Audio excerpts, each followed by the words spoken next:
Para sahabat, demokrasi secara hakiki adalah rakyat.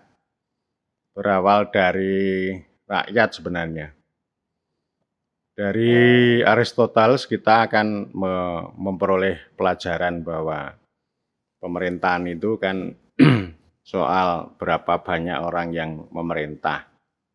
Dia membedakan kalau segelintir itu namanya oligarki, kalau satu orang namanya monarki atau katakanlah aristokrasi gitu.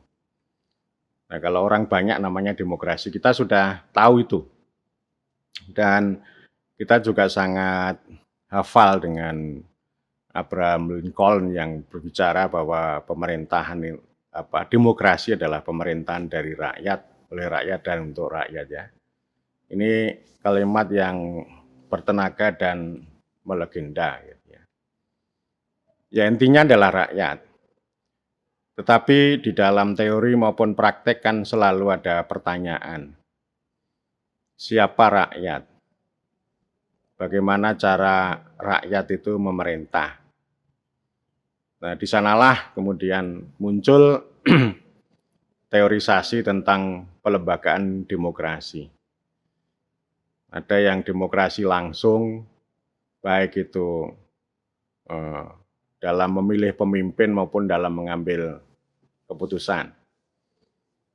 Jadi artinya ini demokrasi itu menjadi teori maupun praktek tentang rakyat. Tetapi semakin demokrasinya semakin hiruk pikuk itu semakin jauh dari rakyat ya. Itu artinya demokrasi tanpa rakyat, tanpa kedaulatan rakyat. Kita mengenal ada demokrasi representatif, demokrasi perwakilan, yang karena orangnya sudah terlalu banyak, rakyatnya terlalu banyak sehingga butuh para wakil. Dalam praktek itu demokrasi perwakilan jauh dari rakyat, lalu memperoleh kritik.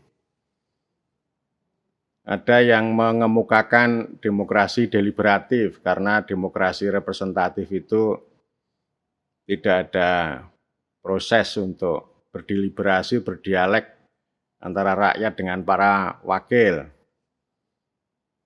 Atau demokrasinya terlalu elitis, sehingga muncul gagasan demokrasi partisipatoris yang melibatkan orang banyak. Kemudian juga ada demokrasi inklusif, karena demokrasi itu menimbulkan bahaya tirani mayoritas, lalu yang minoritas itu terabaikan. Dan masih banyak lagi ya, yang gagasan-gagasan yang mengkritik tentang teori dan praktek berdemokrasi, termasuk demokrasi yang radikal, yang itu lebih banyak untuk memperkuat ini ya, atau memperkuat demokrasi atau strong demokrasi, terutama pada sisi partisipatori dari orang banyak itu. Termasuk ada demokrasi agonistik. Jadi agonistik itu lebih menekankan bahwa konflik itu menjadi energi bagi demokrasi. Jadi bukan sesuatu yang dihindari gitu, tapi demokrasi yang dibangun melalui konflik itu akan jauh lebih radikal ya daripada demokrasi representatif di kalangan para elit begitu. Dan kita tahu bahwa pemilihan itu adalah cara untuk memilih pemimpin atau membentuk pemerintah atau membentuk wakil rakyat begitu. Dan kita sudah punya pengalaman banyak soal itu. Lalu para kritikus mengatakan bahwa ini terjadi pergeseran dari demokrasi, dari pemerintahan rakyat ke elektokrasi.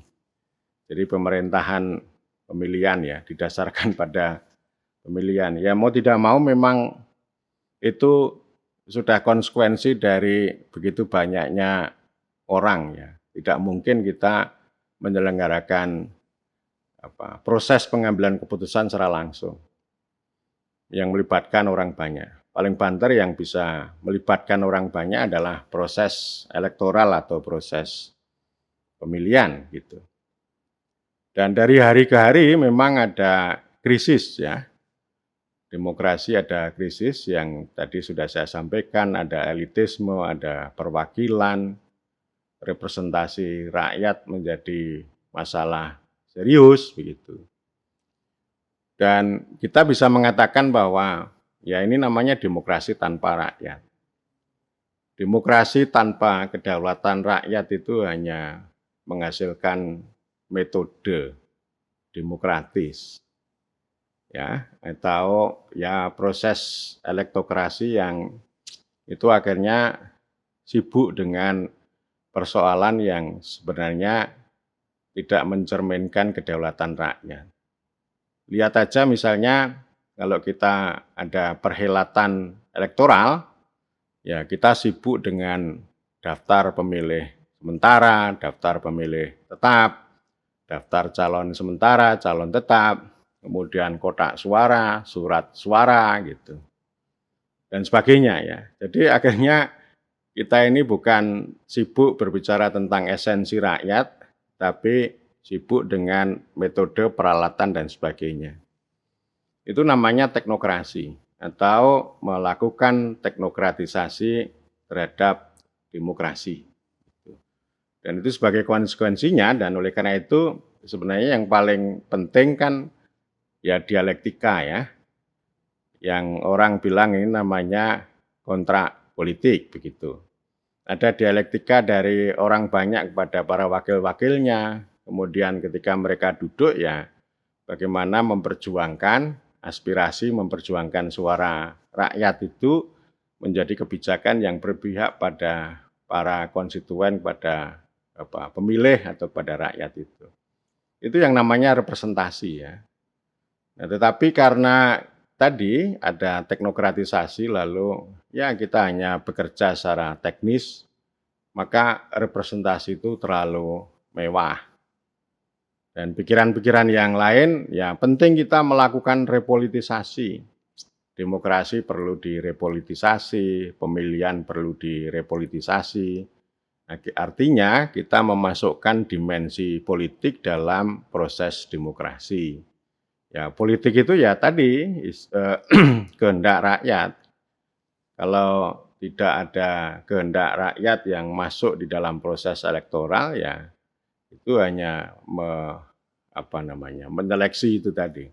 Kalangan elit yang duduk di pemerintahan lalu mereka setelah bekerja akan dikunci dengan teknokrasi, dengan birokrasi, dengan aturan hukum, tapi tanpa kedaulatan rakyat.